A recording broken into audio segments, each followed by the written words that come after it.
नमस्ते, welcome on easy BMS Ayurveda. आज के वीडियो में हम सिद्धांत और सिद्धांत का वर्गीकरण, आयुर्वेद के मौलिक सिद्धांत और उनका महत्व है ये पढ़ेंगे। तो आयुर्वेद में सिद्धांत है, उसका ये लक्षण बताया गया कि सिद्धांतो नाम स यह परीक्षकेर बहुविधम परीक्षय हेतु साधित्वा स्थाप्यते निर्णय स सिद्धांत। यह परीक्षकेर बहुविधम परीक्षय, इसका मतलब है कि जिसको परीक्षकों द्वारा बहुत सी विधियों अनेक प्रकारों से परीक्षण किया गया हो। परीक्षक इसमें डॉक्टर हो सकता है, दार्शनिक हो सकते हैं, रिसर्चर्स साइंटिस्ट हो सकते हैं, जो कि बहुत सी विधि है जैसे कि लेबोरेटरिकल प्रैक्टिकल मेथड के द्वारा किसी चीज़ को सिद्ध करते हैं और हेतु के द्वारा उनको सिद्ध करते हैं। हेतु क्या होता है? हेतु नाम उपलब्धि कारणम, अर्थात ज्ञान का कारण। जैसे कि हेतु के रूप में अपन प्रमाण आदि, प्रत्यक्ष, अनुमान, आप्तोपदेश, उपमान आदि का यूज़ कर सकते हैं कि जो रिजल्ट निकलता है इनको यूज़ करने पर वह एकदम सटीक बैठता है। फिर वो निर्णय जो अंत में स्थापित होता है सिद्धांत कहलाता है। अर्थात जो परीक्षकों के द्वारा बहुत सी अनेक प्रकार की विधियों से परीक्षण करके हेतु द्वारा सिद्ध करके जो निर्णय लास्ट में स्थापित किया जाता है वह सिद्धांत कहलाता है। सिद्धांतों का वर्गीकरण, तो सिद्धांतों का वर्गीकरण की बात करते हैं तो 4 सिद्धांत बताए गए हैं: सर्वतंत्र सिद्धांत, प्रतितंत्र सिद्धांत, अधिकरण सिद्धांत, अभ्युपगम सिद्धांत। सबसे पहले सर्वतंत्र सिद्धांत, तस्मिन् तस्मिन् सर्वस्मिन् तंत्रे, जैसे कि जो उस या सभी तंत्रों में, यानी एक शास्त्र से संबंधित जो सभी तंत्र है उनमें एक जैसी बात कही गई हो।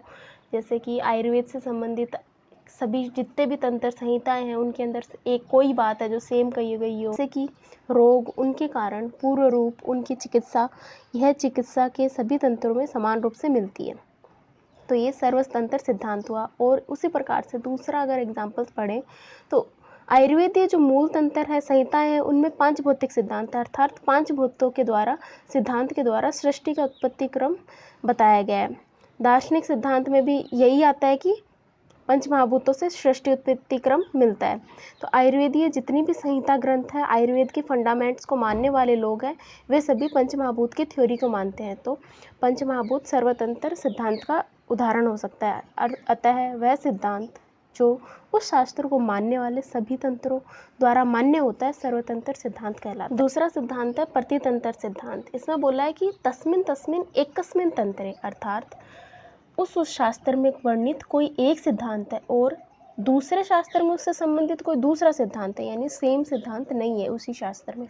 जैसे कि आचार्य चरक ने 6 रस बताए, षड्रस बताए, मधुर, अम्ल, लवण, कटु, तिक्त, कषाय। जबकि जब रस विषयक संभाषा पढ़ते हैं तब अलग अलग आचार्यों ने अलग अलग रस बताए। किसी ने 1 भी बताया, किसी ने 2 भी, 3 भी, 4 भी, 5, 6, 7 और असंख्य रस भी बताया। तो इस तरह अलग अलग इसी शास्त्र के अंदर अलग अलग मत मिलते हैं।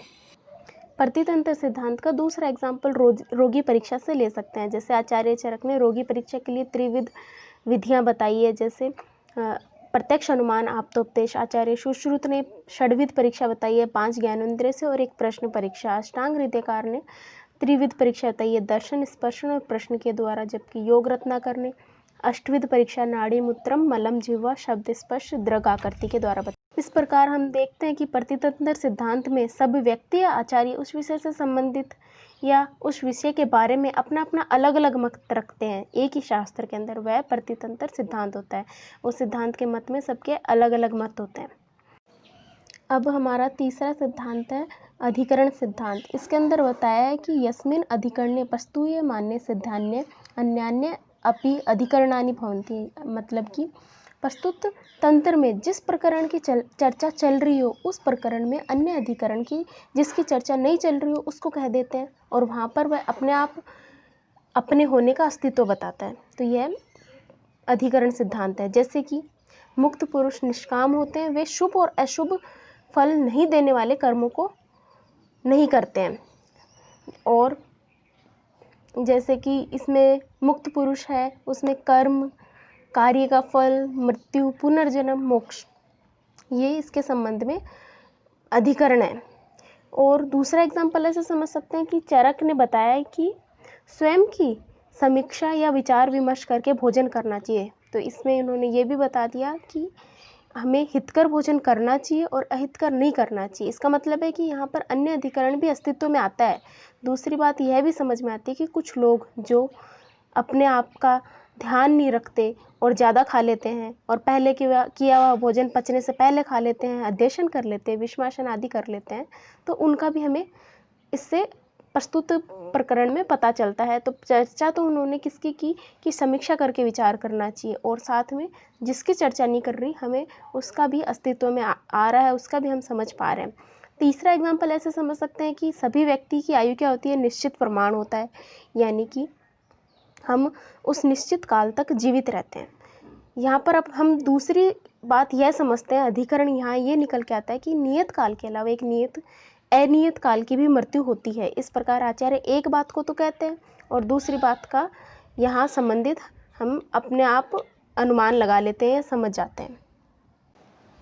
अब चौथा सिद्धांत है कि अभ्युपगम सिद्धांत, यानी कि इसमें बताया कि जो सिद्धांत नहीं है, यानी कि जो पहले सिद्ध नहीं है, असिद्ध है, जिसका अभी तक परीक्षण नहीं हुआ, लोक में प्रचलित नहीं है, लेकिन जब संभाषा चर्चा कर रहे हैं या वाद काल में हम उस सिद्धांत को के रूप में उसे मान लिया जाता है। जैसे कि पदार्थ को तो कोई द्रव्य प्रधान बताता है, कभी कोई गुण प्रधान बताता है, कभी कर्म प्रधान, कभी वीर्य, कभी विपाक और कभी सभी के प्रधान बताता है। परंतु जब जिस चीज़ की चर्चा चल रही हो, अगर हम द्रव्य के बारे में बात कर रहे हो तो पदार्थ को में हम द्रव्य को प्रधान बता देंगे।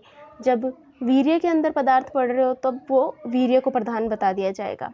तो यहाँ पर अभ्युपगम सिद्धांत का मतलब है कि प्रचलित नहीं है, लेकिन वाद काल में उस सिद्धांत को मान लेते हैं। अब अपना नेक्स्ट टॉपिक है आयुर्वेद के सिद्धांत। तो आयुर्वेद के मौलिक सिद्धांत हैं वो दो तरीके से हो सकते हैं, एक तो जो कि दार्शनिक मानते हैं और एक आयुर्वेदीय लोग मानते हैं। तो पहले तो हम उनकी चर्चा करेंगे कि जो दार्शनिक और आयुर्वेदीय दोनों मानते हैं, जैसे कि त्रिदोष हुआ, त्रिगुण हुआ, पंच महाभूत, षट पदार्थ, पंचद्रव्य, शक्ति, कार्य कारणवाद, ये सब आयुर्वेदिक और दार्शनिक दोनों मानते हैं। कुछ सिद्धांत जो केवल आयुर्वेद मानती है, जैसे त्रिविध मल हुआ, ये दार्शनिक नहीं मानते। अग्नि हुई, कोष्ठ हुआ, स्रोतस।